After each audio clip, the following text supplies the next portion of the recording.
ayat 6-10, hanya satu Injil. Aku heran bahwa kamu begitu lekas berbalik daripada Dia, yang oleh kasih karunia Kristus telah memanggil kamu, dan mengikuti suatu Injil lain, yang sebenarnya bukan Injil. Hanya ada orang yang mengacaukan kamu, dan yang bermaksud untuk memutarbalikan Injil Kristus. Tetapi sekalipun kami, atau seorang malaikat dari sorga yang memberitakan kepada kamu suatu Injil yang berbeda dengan Injil yang telah kami beritakan kepadamu, terkutuklah dia, seperti yang telah kami katakan dahulu. Sekarang kukatakan sekali lagi, jikalau ada orang yang memberitakan kepadamu suatu Injil yang berbeda dengan apa yang telah kamu terima, terkutuklah dia. Jadi bagaimana sekarang? Adakah ku cari kesukaan manusia atau kesukaan Allah? Adakah ku coba berkenan kepada manusia? Sekiranya aku masih mau mencoba berkenan kepada manusia, maka aku bukanlah hamba Kristus.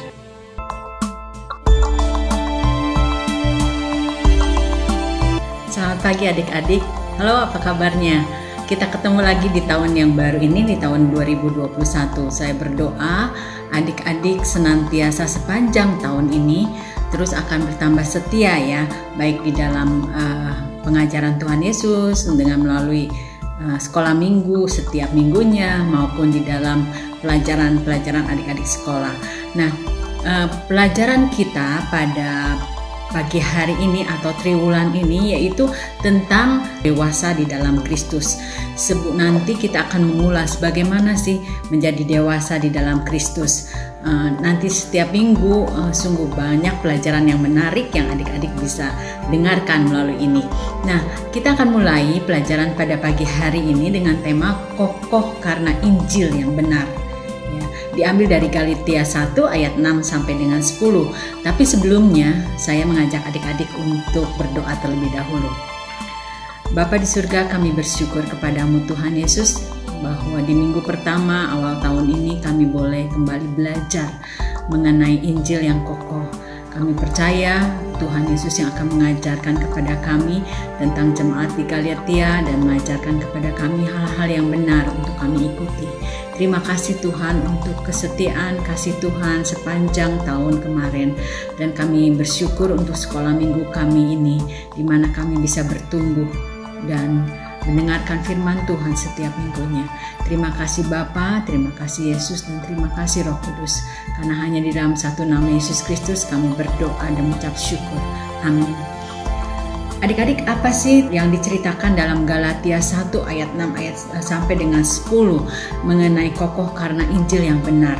Nah, ini kalau adik-adik lihat, ini mengenai kegelisahan Rasul Paulus terhadap jemaat di Galatia. Adik-adik ingat kan tentang Adam dan Hawa?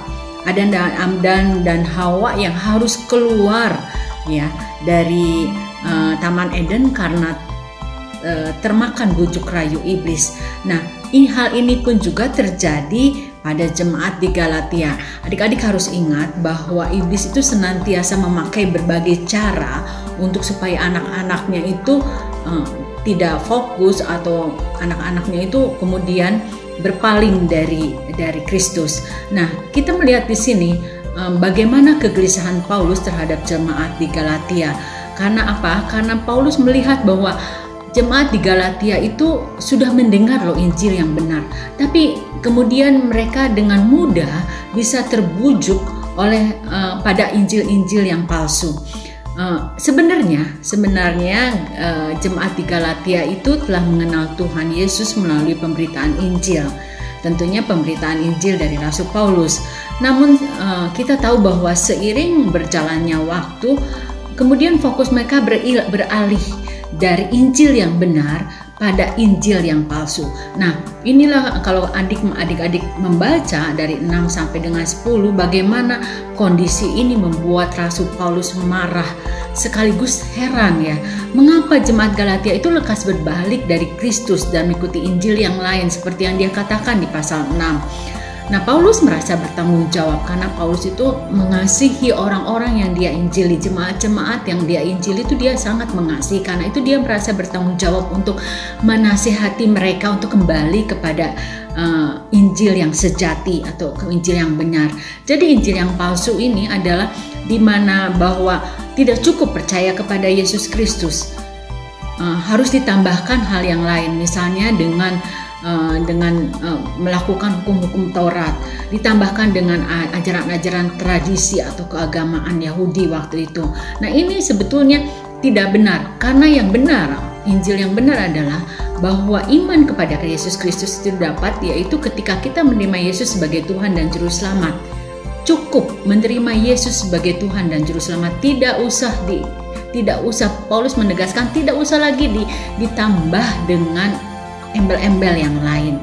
Nah, kemudian kita melihat di sini Paulus berusaha mempertahankan keutuhan iman jemaat di Galatia. Tapi rupanya mereka sukar sekali untuk berbalik. Nah, kemudian Paulus sadar bahwa ya itu hanya manusia biasa dengan kekurangan dan keterbatasan dia. Jadi ayat 10 kita melihat di sini Paulus menyerahkan keputusan penuh kepada jemaat Galatia. Karena Paulus mengatakan bahwa nantilah mereka yang akan menanggung akibatnya atas keputusan apa yang akan diambil. Nah, ini kita melihat di sini bagaimana jemaat-jemaat di Galatia itu dimanipulasi imannya supaya beralih dari percaya agak lari dari anugerah keselamatan Yesus Kristus. Dalam konteks Paulus ini, Injil palsu itu adalah perkara sunat dan tidak bersunat sebagai lambang keselamatan seperti di dalam hukum Taurat.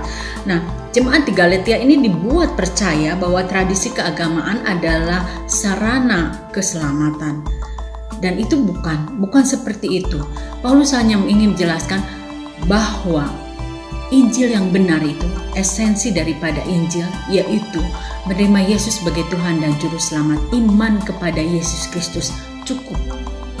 Oleh karena itu, adik-adik, di dalam perjalanan kehidupan kita juga, adik-adik perlu untuk mempelajari terus kembali kepada Alkitab. Kenapa kita harus belajar Alkitab? Supaya kita tahu apa yang benar dan apa yang tidak benar. Nah, sebentar kita akan mendengarkan Pastor Alex akan membantu kita untuk melengkapi pelajaran ini. Silakan adik-adik mendengarkannya.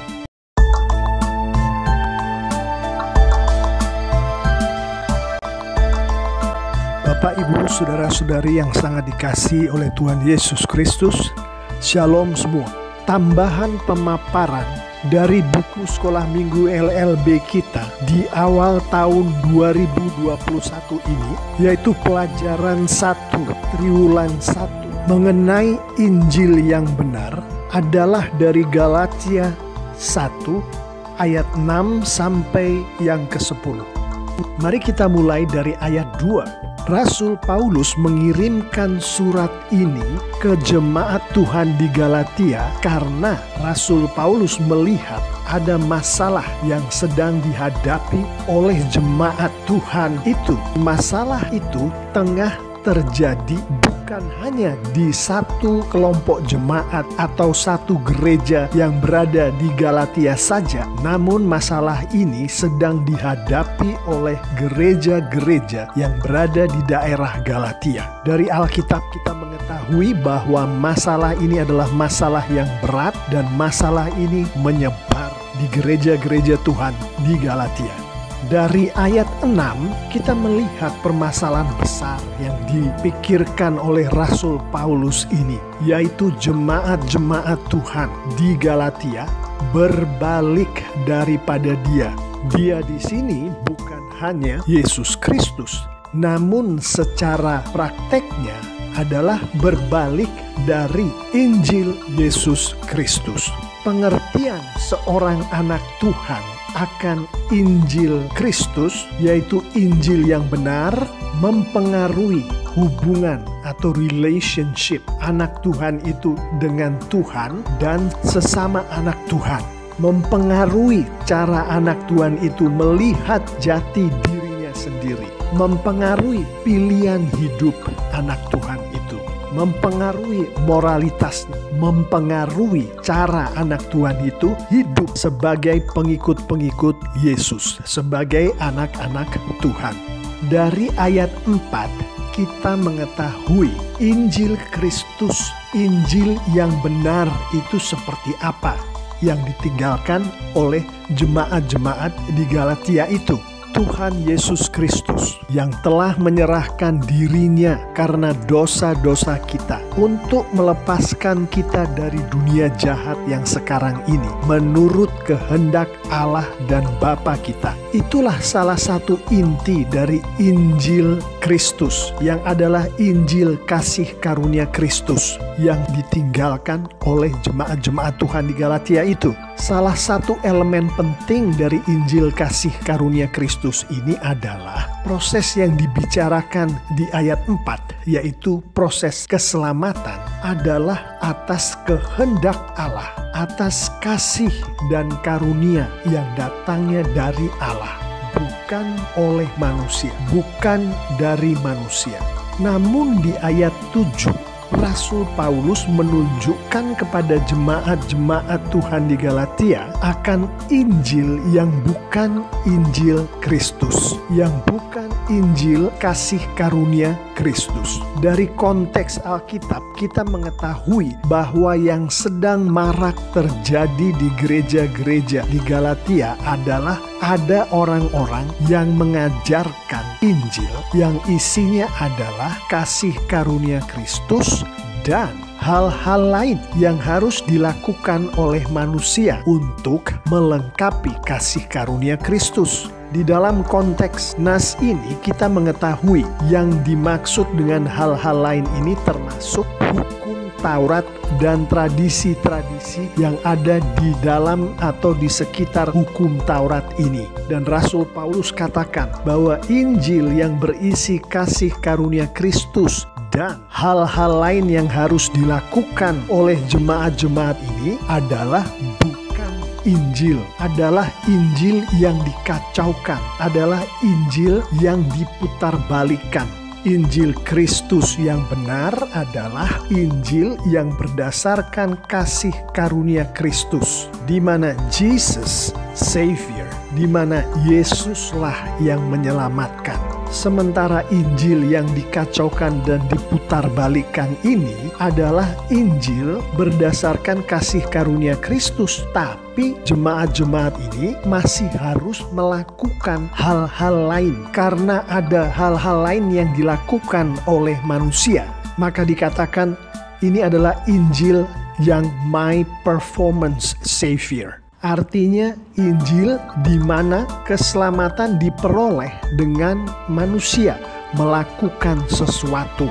Atas Injil yang semacam ini, Paulus mengingatkan, berhati-hatilah. Injil ini adalah Injil palsu. Injil ini adalah Injil yang tidak menyelamatkan. Pertanyaannya sekarang adalah, apakah kita sebagai anak-anak Tuhan hari ini sedang menghidupi Injil yang Jesus Savior atau Injil yang my performance Savior? Injil yang berdasarkan kasih karunia Kristus atau Injil yang berdasarkan kasih karunia Kristus ditambah hal-hal lain yang harus dilakukan oleh manusia? Mari kita lihat perihal menghidupi Injil kasih karunia Kristus ini dengan kita merenungkan salah satu aspek kehidupan kita. Mari kita lihat aspek relationship kita sebagai anak-anak Tuhan dengan sesama anak-anak Tuhan di dalam kehidupan kita. Sebagai contoh, seorang suami dan seorang istri, keduanya anak Tuhan. Suatu ketika di dalam kehidupan mereka, si suami berbohong kepada si istri. Si istri menangkap basah bahwa si suami berbohong. Ada sesuatu yang rusak bahkan mati di dalam kejadian ini, yaitu kepercayaan si istri terhadap si suami. Contoh lain, ada seorang tua dan anaknya. Kedua orang itu adalah anak Tuhan. Suatu ketika si orang tua berbohong kepada anak. Si anak kebetulan menangkap basah kebohongan orang tuanya itu. Di dalam peristiwa ini, sama dengan yang tadi antara si suami dan istri, ada sesuatu yang rusak bahkan mati di dalam kejadian ini. Yang rusak atau yang mati adalah kepercayaan si anak terhadap orang tuanya sendiri. Mari kita lihat Injil berdasarkan my performance. Si istri berperilaku, aku melakukan tindakan yang benar. Aku lebih baik dari suamiku. Aku adalah istri yang solehah. Lihatlah kelakuanku. Aku layak untuk diberkati. Aku layak untuk memiliki kehidupan yang berkelimpahan. Suamiku, aku melakukan kehidupanku dengan benar. Tindakan-tindakanku benar. Tidak seperti kamu. Kamu pembohong. Aku layak untuk memperoleh berkat-berkat dari kamu, suamiku, jauh lebih baik lagi daripada apa yang sudah engkau berikan padaku saat ini. Aku layak menerimanya dari Tuhan, aku layak menerimanya dari engkau, suamiku. Sementara si suami yang tertangkap basah berbohong tadi, dia akan berkata kepada si istri, aku berkelakuan tidak baik. Aku akan perbaiki kelakuanku itu, istriku, sehingga aku akan menjadi suami yang soleh. Dengan demikian, aku pun layak memperoleh berkat darimu, istriku. Demikian juga skenario itu terjadi terhadap si orang tua dan anaknya tadi.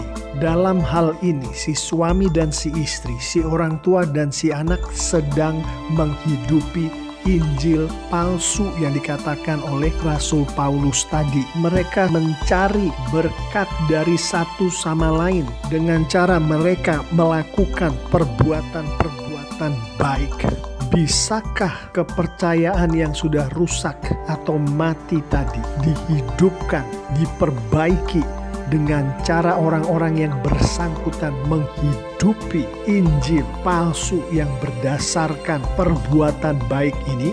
Alkitab menunjukkan bahwa kepercayaan itu tidak bisa diselamatkan, tidak bisa diperbaiki, tidak bisa dibangkitkan kembali dari kematiannya dengan cara seperti ini. Lalu Pak Pendeta, bagaimanakah cara yang dikatakan Rasul Paulus menghidupi Injil kasih karunia Kristus itu? Pertama, si istri akan berdoa kepada Tuhan. Kemudian si istri akan mencari kehadiran Tuhan di dalam kehidupannya sebagaimana ada di firman Tuhan. Sehingga dengan berdoa kepada Tuhan dan berada di hadirat Tuhan, maka hal-hal baik yang terjadi di dalam kehidupan si istri ini datangnya dari Tuhan. Dengan kata lain, kesolehan si istri ini adalah milik Tuhan. Si suami juga akan berdoa meminta ampun pada Tuhan. Kemudian si suami akan mencari kehadiran Tuhan di dalam hidupnya, yaitu melalui firman Tuhan, menghidupi firman Tuhan. Dengan demikian, apa yang terjadi di kehidupan si suami ini setelah itu, yaitu si suami hidupnya menjadi lebih baik, adalah terjadi karena Tuhan. Kesolehan si suami kemudian adalah dari Tuhan, oleh Tuhan. Perhatikan, yang terjadi di si istri adalah oleh Tuhan. Yang terjadi di si suami adalah oleh Tuhan. Dan Tuhan melakukan itu karena kasih karunia Tuhan kepada si istri maupun kepada si suami. Kasih karunia Tuhan inilah, dengan kata lain, Tuhanlah yang akan memperbaiki, yang akan menyelamatkan, yang akan menghidupkan kembali rasa percaya antara suami dan istri. Kasih karunia Tuhanlah yang menyelamatkan rasa percaya tadi. Bisakah rasa percaya ini diselamatkan, dihidupkan kembali melalui si istri dan si suami menghidupi Injil kasih karunia Kristus di dalam kehidupan mereka? Alkitab menunjukkan hanya Tuhanlah melalui Roh Kudusnya, karena kasih karunia-Nya kepada si suami, kepada si istri, yang bisa menyelamatkan rasa percaya ini, yang bisa menghidupkan kembali rasa percaya ini. Mari kita tutup renungan firman Tuhan ini dengan penerapan dari ayat yang ke-10. Bapak, Ibu, Saudara-saudari yang sangat dikasihi Tuhan Yesus, Rasul Paulus menyimpulkan bagaimana cara hidup sebagai anak-anak Tuhan yang berdasarkan Injil kasih karunia Kristus, yaitu dengan selalulah mencari kesukaan Tuhan. Dari mana kita tahu kesukaan Tuhan? Berdoalah dan bacalah dan mengertilah dan hidupilah firman Tuhan. Amin.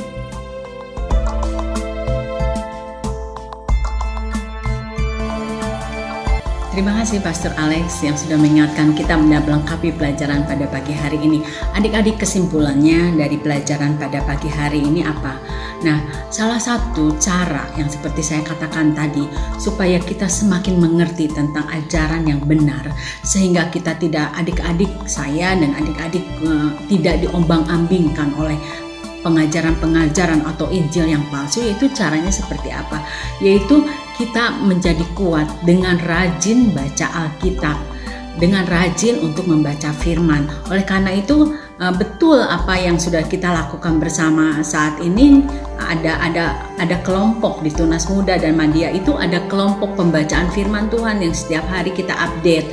Mari adik-adik di tahun yang baru ini kita belajar untuk rajin. Satu pasal saja cukup untuk membaca, dan kemudian kita akan berusaha untuk mengerti dengan mempelajari firman Tuhan atau dengan mendengarkan firman Tuhan melalui pelajaran sekolah minggu setiap minggunya, atau bertanya kepada guru, atau juga kita sudah punya PA memperdalam Alkitab setiap hari Sabtu.